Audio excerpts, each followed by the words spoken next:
Our top story tonight, major developments in the Rush Limbaugh NFL controversy. As many of you know, Rush was dropped from the group that's trying to buy the St. Louis Rams. But now we're learning lots of new information about some of the people who didn't want Limbaugh in the game. For example, NFL Players Association Executive Director DeMaurice Smith objected to Limbaugh. He said that pro football is at its best when it rejects discrimination and hatred. Now, everybody knows that Rush is a huge critic of the Obama administration. But here's something that you probably did not know. Smith worked on President Obama's transition team, and he also used to work with Attorney General Eric Holder. Did you know that? And another man who doesn't like Rush, a talk radio host named Warren Ballentine, was on the O'Reilly Factor with me last night talking about some of Rush's controversial comments. But instead of having a civil discussion, he decided to take a cheap shot at me. Roll the tape. Let's look at him playing Barack the Magic Negro on his show. And we're going to say, oh, that's just funny. That's just a joke. That's not racial either. I mean, the reality of it is racial to real black people. Hey, Warren, you were saying that my argument was a red herring. Maybe you should do some research. Go back and find out that it was an article written by a black person, headline about Barack the Magic Negro. But he made it out of a song and played. He made it out of a song and played it on his show. So what? He's making fun of it. Juan, it's okay. You can go back to the porch, Juan. Right.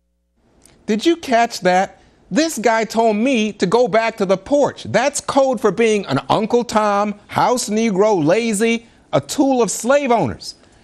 Incidentally, Ballentine is proud of having taken a cheap shot as this debate was over and he had nothing else to say. He's bragging about it.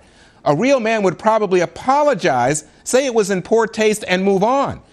Apparently, it's okay to use these kinds of racial slurs as long as you're defending what some consider the politically correct point of view. Joining us now from Seattle, Washington, is Pastor Ken Hutcherson, a former NFL linebacker and a personal friend of Rush Limbaugh. And from Los Angeles, radio talk show host Tammy Bruce. Thank you both for coming in. Reverend Hutcherson, let me begin with you.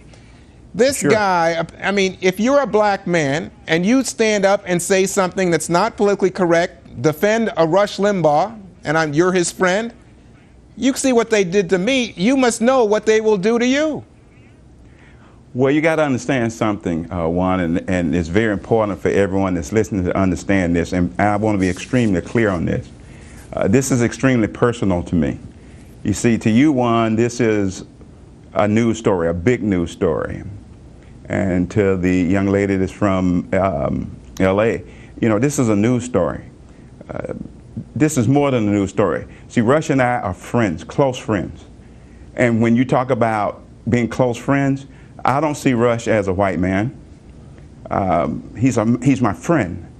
I don't see him as a talk show host, a very famous talk show host. He's a very close friend. That overrides my political views and everything. So this attack is about a friend of mine who is being lied upon, and I don't care what others think about. Well, let me just say this. Or anything else. Let me just say this to you, Reverend Hutcherson. You can also say that a friend is wrong, but in this case, when you don't think the friend is being legitimately criticized, that when you think things are being falsely said about him and you stand up as a black man to say it, well, God help you, God help me, because now we are the targets of attacks and we are made out to be less than faithful to all that's happened to black people in America and honest in our criticism. We're made out to be house slaves. I'm going to tell you, man, what Warren Ballentine said to you was one of the most racist statements that you could get. The man just flat out called you a house Negro, and I don't know if white America understands the derogatory statement that was. And we should not be able to put up with that kind of rhetoric from the other side who call themselves tolerant. We are conservatives. I'm a Christian. I'm a pastor. I lead a very large church. And what they are doing to Rush, this isn't about just Rush. This is about attacking conservative values in America. And I'm not going to put up with it because he's a friend, and I'm not going to put up with it because he's... Now, Tammy Bruce, let me come to you, because I think that what we have seen this week in terms of what took place here is the MSNBCs and CNNs of the world being all too happy to put out statements attributed to Rush that then later turn out to be absolutely wrong. We see the NFL Players Association trying to use this because they're in the midst of contract negotiations and they want to knock Roger Goodell, the commissioner, back on his heels, make him feel defensive. What we're seeing here is so much information coming out about how the Obama administration and their friends were all involved with this. It's only now being revealed. Well, at least it is being revealed, and this is what the American people need to see, is how many fronts were operating at once. The media, certainly, the unions via the NFL there, social arguments via Jesse Jackson and Al Sharpton, the community organizers. When I was on the left, we used all of these elements to move a point, but never have I seen, including in my time on the left, such an effort being put on to actually destroy an individual. And the fact is, the American people have to ask themselves, with this kind of coordinated effort, where was it based? And if this is the kind of dynamic they want for all of us here discussing this as minorities, you and I, Juan, we don't always agree.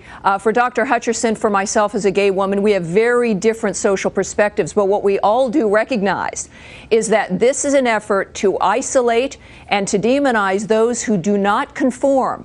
And the people that are harmed by that the most are minorities. And every American, regardless of where you are on the political spectrum, has to ask, is this kind of power that is now wielded by the Obama administration, we saw it during the campaign too with Geraldine Ferraro and the Clintons, is this kind of power and desire to destroy, is it acceptable to anyone for any reasons? And I think the American people are saying no. Is there a double standard? We as political commentators use strong words to describe our opponents. The difference is this seems to be people attached to the American presidential administration or the government using phrases and frameworks to not just cast Rush Limbaugh as an example as someone, or Geraldine Ferraro. These are attempts to destroy. It's one thing to have an opinion and to voice it in an aggressive manner, but it's quite another to make an effort to destroy people and, as the doctor mentioned, to send a message, and as you've noted, Juan, to other people, if you do this, we're going to hurt you too. You know what? I find this so unbelievable. It seems to me that even for me, as someone who sees himself on the liberal side of things, the minute that you disagree, you get put down. Reverend Tammy, thank you. We appreciate